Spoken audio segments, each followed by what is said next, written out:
আমরা জবাবদিহিতার আওতায় আসবো, জনগণ আমাদের কাছ থেকে জবাব নিবে।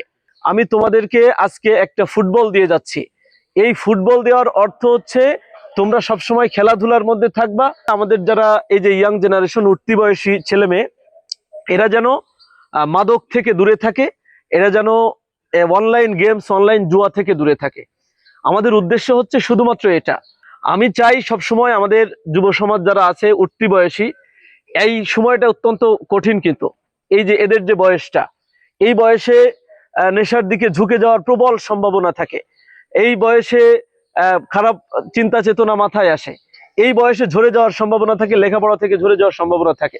সেই দৃষ্টিকোণ থেকে আমি তোমাদেরকে আজকে একটা ফুটবল দিয়ে যাচ্ছি। এই ফুটবল দেওয়ার অর্থ হচ্ছে তোমরা সবসময় খেলাধুলার মধ্যে থাকবা, সবসময় মাদক থেকে দূরে থাকবা। মাদক থেকে যদি তোমরা দূরে থাকো, আমাদের আগামী যে ভবিষ্যৎ প্রজন্ম, তারা একটা সুন্দর প্রজন্ম গড়ে উঠবে। এখানে আমরা দেখেছি, আমরা দীর্ঘদিন ধরে মাদক নিয়ে কাজ করছি, বিভিন্ন মোড়ে মোড়ে আপনারা দেখেছেন যে মাদক বিরোধী সমাবেশ করেছি।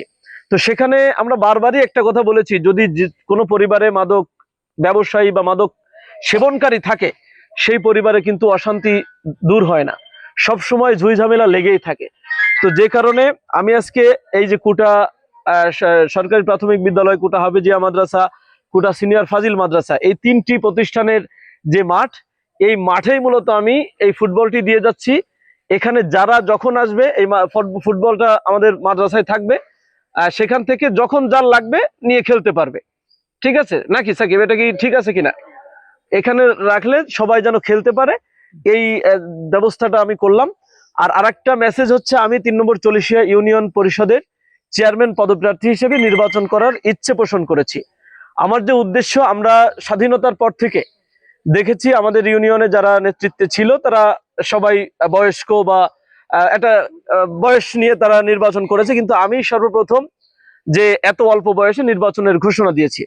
আমার ঘোষণা দেওয়ার লক্ষ্য বা উদ্দেশ্য একটাই, আমাদের ইউনিয়ন পরিষদে, ইউনিয়ন কাউন্সিলে যে সমস্ত সরকারি বরাদ্দ আসে, এই বরাদ্দগুলো জনগণ ঠিকঠাক মতো পায় না। কখন কি আসতেছে, কে নিচ্ছে, কার কাছে যাচ্ছে, এর কোনো হিসাব জনগণ পায় না। আমরা চাই এই নির্বাচনে যদি আমরা বিজয়ী হই, সাধারণ জনগণকে আমরা জবাবদিহিতার আওতায় আসবো, জনগণ আমাদের কাছ থেকে জবাব নিবে।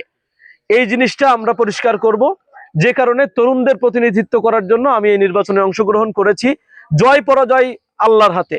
আমরা শুধু চেষ্টা করব, জনগণের পাশে থাকার চেষ্টা করব, আমাদের ছোট ভাই ব্রাদার, বিশেষ করে তরুণ প্রজন্ম যারা আছে, তাদের সাথে থাকার চেষ্টা করব। তো সবাই খেলাধুলায় মনোনিবেশ করো, আর আমার জন্য সবাই একটু স্পেশালি দোয়া করো, এই আশা রেখে আমি আমার কথা শেষ করছি। সবাই ভালো থাকো, সুস্থ থাকো, আল্লাহ হাফেজ। আপনি কি মুখ ও দাঁতের সমস্যা সমাধানের জন্য বিশেষজ্ঞ ডাক্তার খুঁজছেন? তাহলে আর দেরি না করে এখনই চলে আসুন RN ডেন্টাল কেয়ারে। এখানে নিয়মিত রোগী দেখছেন ডাক্তার রাকিবুল ইসলাম এবং ডাক্তার নাজিফা আঞ্জুম। হাসপাতাল রোড, আকরাম ডাক্তারের বাসার পাশে, নওপাড়া, অভয়নগর, যশোর।